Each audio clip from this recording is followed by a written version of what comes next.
Central, and I look like I've got a washing machine on my desk. Fashion is another prime example of this. Have you ever wondered why women's shoe heels go from fat one year to skinny the next to fat to skinny? It's not because there's some debate about which heel structure is the most healthy for women's feet. It's because wearing fat heels in a skinny heel year shows everybody that you haven't contributed to that era as recently, so you're not as valuable as that person in skinny heels next to you, or more likely in some ad. It's to keep us buying new shoes. Advertisements and media in general plays a big role in this. Each of us in the U.S. is targeted with over 3,000 advertisements a day. We see more advertisements in 1 year than people 50 years ago saw in a lifetime. And if you think about it, what's the point of an ad except to make us unhappy with what we have? So 3,000 times a day, we're told our hair is wrong, our skin is wrong, our clothes are wrong, our furniture is wrong, our car is wrong. We are wrong, but it can all be made right if we just go shopping. Media also helps by hiding all of this and all of this. So the only part of the materials economy we see is the shopping. The extraction, production, and disposal all happens outside of our field of vision.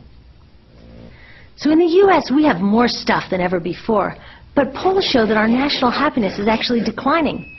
Our national happiness peaked in the 1950s, the same time that this consumption mania exploded. Interesting coincidence. I think I know why. We have more stuff, but we have less time for the things that really make us happy. Friends, family, leisure time. We're working harder than ever.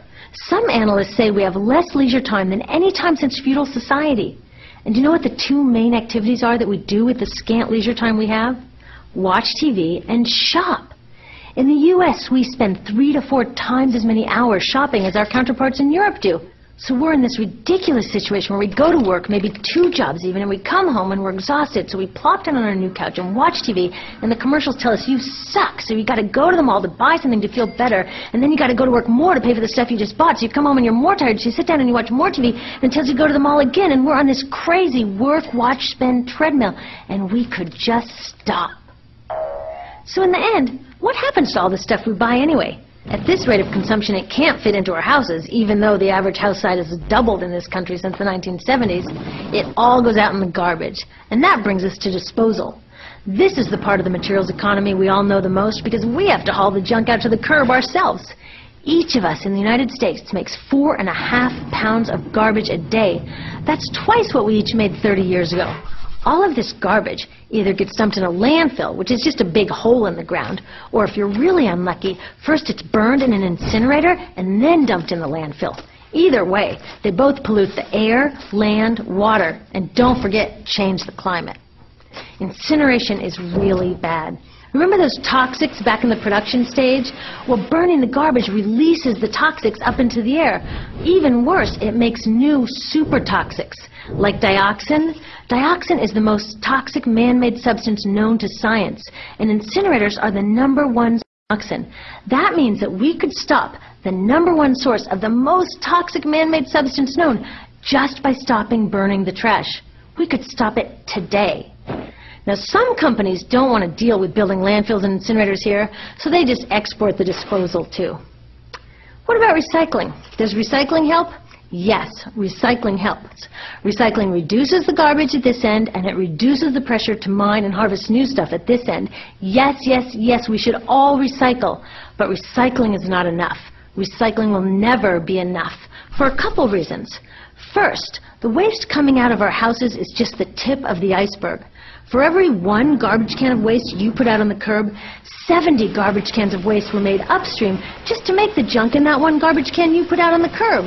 So even if we could recycle 100% of the waste coming out of our households, it doesn't get to the core of the problems. Also, much of the garbage can't be recycled, either because it contains too many toxics or it's designed not to be recyclable in the first place. Like those juice packs, where they have layers of metal and paper and plastic all smushed together, you can never separate those for true recycling. So you see, it is a system in crisis. All along the way, we are bumping up against limits. From changing climate to declining happiness, it's just not working. But the good thing about such an all-pervasive problem is that there are so many points of intervention. There are people working here on saving forests, and here on clean production, people working on labor rights and fair trade and conscious consuming and blocking landfills and incinerators, and very importantly, on taking back our government so that it really is by the people and for the people. All of this work is critically important, but things are really going to start moving when we see the connections, when we see the big picture.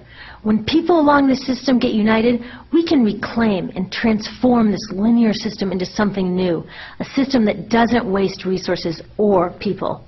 Because what we really need to chuck is that old school throwaway mindset. There's a new school of thinking on this stuff, and it's based on sustainability and equity, green chemistry, zero waste, closed-loop production, renewable energy, local living economies. It's already happening. Now, some say it's unrealistic, idealistic that it can't happen, but I say the ones who are unrealistic are those that want to continue with the old path. That's dreaming. Remember, that old way didn't just happen. It's not like gravity that we've just got to live with. People created it, and we're people too. So let's create something new.